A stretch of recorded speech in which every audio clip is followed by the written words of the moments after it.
خلقو تفکرو سوچ ووهئ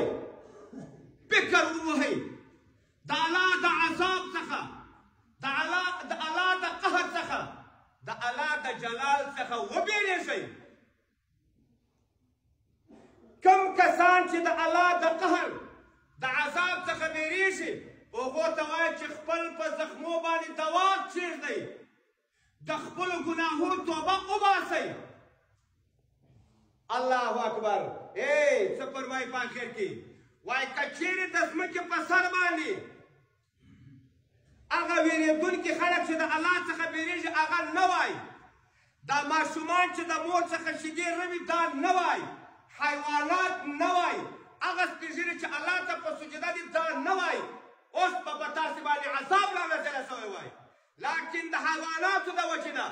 د ماشومانو د وجې نه د هغه خلکو د وجې نه چې هغه د الله څخه بیریږي د دغو د وجې نه په تاسې باندې عذاب نه راځي کنه تاسې به غرق سوي ووایي خو لکن دلته خلک شته چې د الله څخه بیریږي داسې ماشومان شته چې د مور شیدې روي داسې حیوانات شته د ځمکې په سر باندې داسې سپین ږیري شته چې د الله څخه بیریږي په سجده باندې وي نو راځئ ورو موږ د ګناه څخه توبهګار شو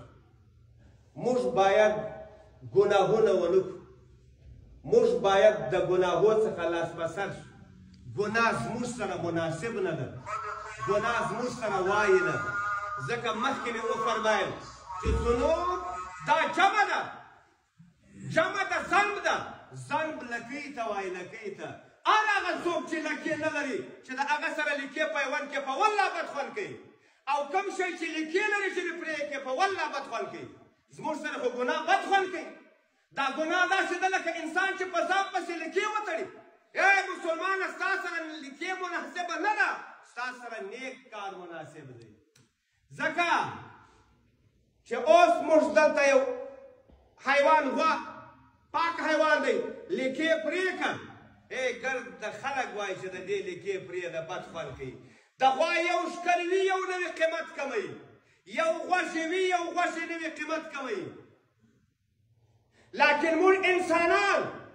پکار خو دا ده چې زموږ څخه ګناه صادره نه شي موږ ګناهکاره بندګان ونه اوسو لکن چې کله موږ ګناه وکړو خلک راپسې خاندي وایي د پلانکي زوی ګناه وکړه د پلانکي زوی ګناه څه معنا د پلانکي زوی لیکې نه درلوده په ځان پسې لیکې وتړل دا ګناه داسې ده لکه لکۍ بالا ګرده خلک در پسې خاندي او ستاسې د په خدای قسم نیک کار وکړي خلک در پسې خاندي نه ولكن الله جل جلاله فرمایي ان احسنتم احسنتم لانفسكم کچېرې نیکي کوې نو هم د ځان لپاره کوه او کچېرې بدي کوې هم د ځان لپاره کوه که نیکي کوې الله به تا ته اجر درکړي لکن که بدي کوې نو الله جل جلاله به تا ته جزا او سزا درکړي راځئ ورونو موږ نیکي وکړو د بدۍ څخه ځانونه وساتو